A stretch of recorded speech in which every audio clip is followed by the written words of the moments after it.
Today I want to delve a little bit deeper into compression ratios. So I want to sometimes we get confused about some of the parameters. Well, sometimes I get confused about some of the parameters in compression.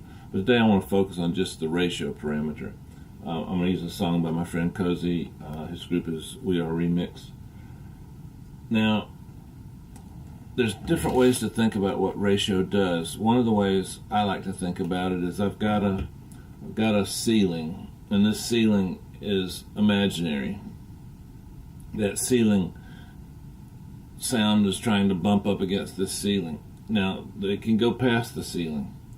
Now, the ceiling represents, in my mind, the threshold setting on a compressor. Now, not all compressors have a threshold setting. Well, that's another subject.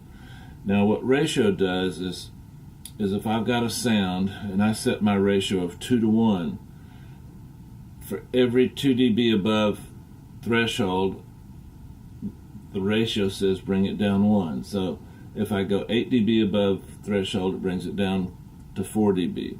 So you can see if I increase the ratio, like say to 16:1, every time I go 16 dB above threshold, it would bring it down to 1, or 32 would bring it down to 2. So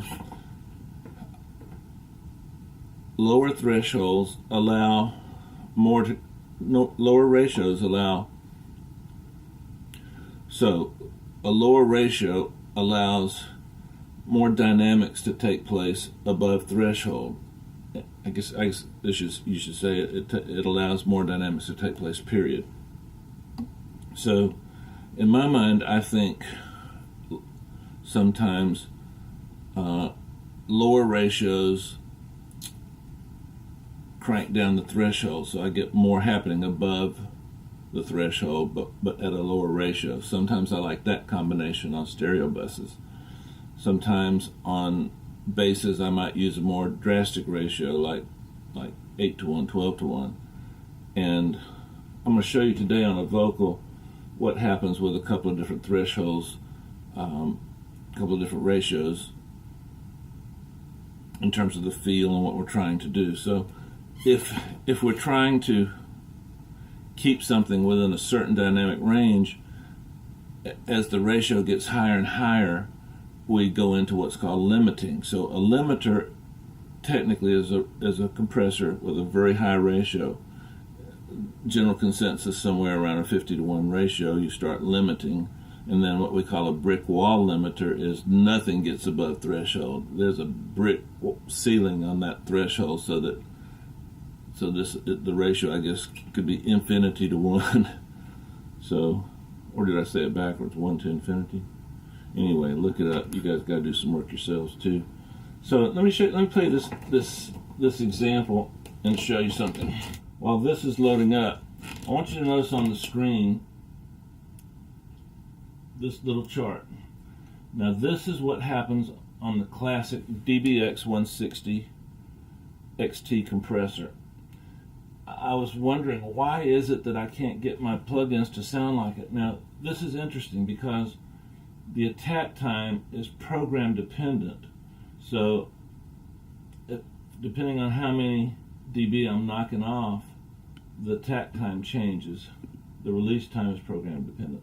Copy this, because these will allow you to get some really cool drum compressor sounds, because the DBX 160X is thought of as, by me anyway, is thought of as a great drum compressor. Now here's a basic compressor.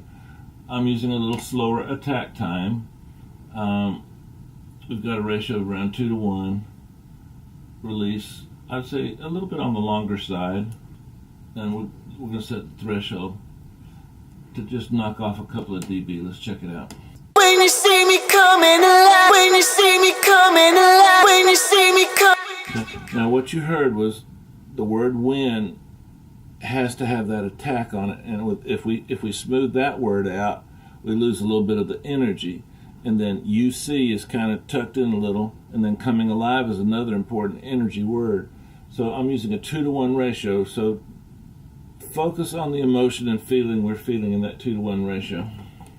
When you see me coming alive, when you see me coming alive. Now let me take the compressor off and focus on the same concept. When you see me coming alive, when you see me coming alive, when you see me coming alive, when you see me coming alive. I think it must have gotten a tiny bit louder, but you guys are sophisticated. You can substitute in your head for that little extra volume. So what I'm hearing on the compressed version is the wind came down, coming came down, and it came to a closer level to the other words, and now we turn the when and the coming back up to the original level where they were, and now we've brought with those words the level of the other words. So we tried to keep the dynamics and the importance of that energy in those two words, when and coming, but we've gotten the other words up to start contributing a little bit to the energy too.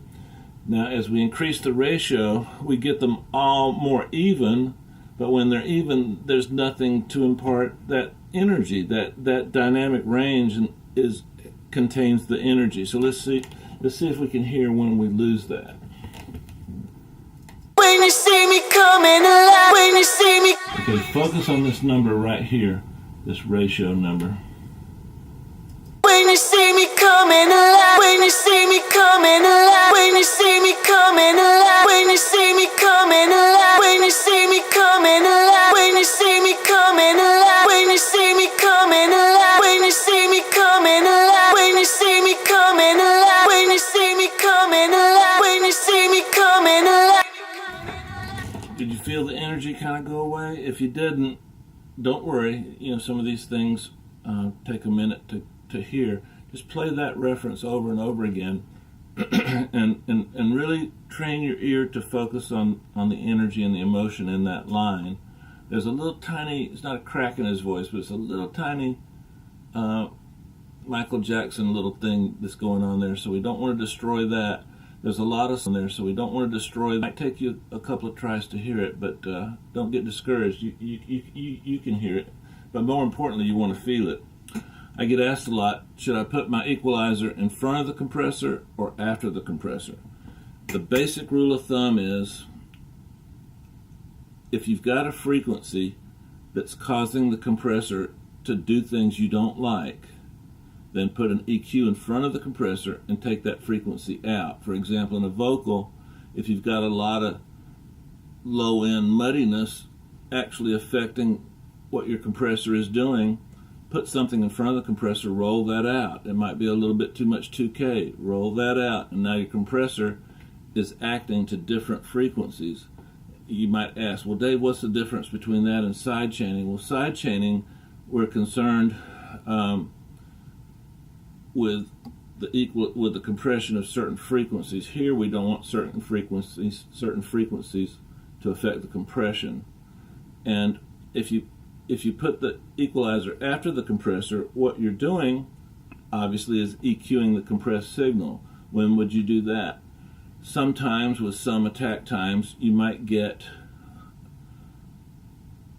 take too much low end out of your kick drum. I tend to keep the attack times on my kick drums a little on the high side, 30 to 50, somewhere in there, and that gives me a little bit more low end. And if you've taken off a little bit of low end from the compressor of the kick drum, but adding a little bit of the attack by doing that, then you might want to add a little bit of low end back into the compressor.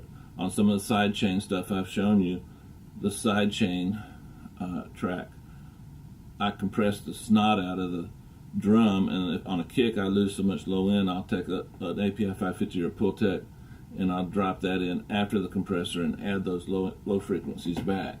Always remember, compression can add to the experience of a particular track and a body of music, or it can really take away from it. You're squeezing more into a smaller space, which can be a good thing, but you're also squeezing more energy into a smaller space, and nothing's jumping out at you. So play around with it. For some of you, this is going to come really quick and easy, and some of you, it's going to be a little harder to hear. Me personally, compression was the last thing I really felt like I nailed in terms of my growth. So don't get discouraged.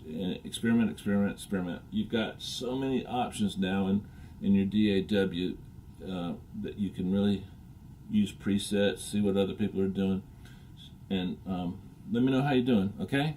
All right.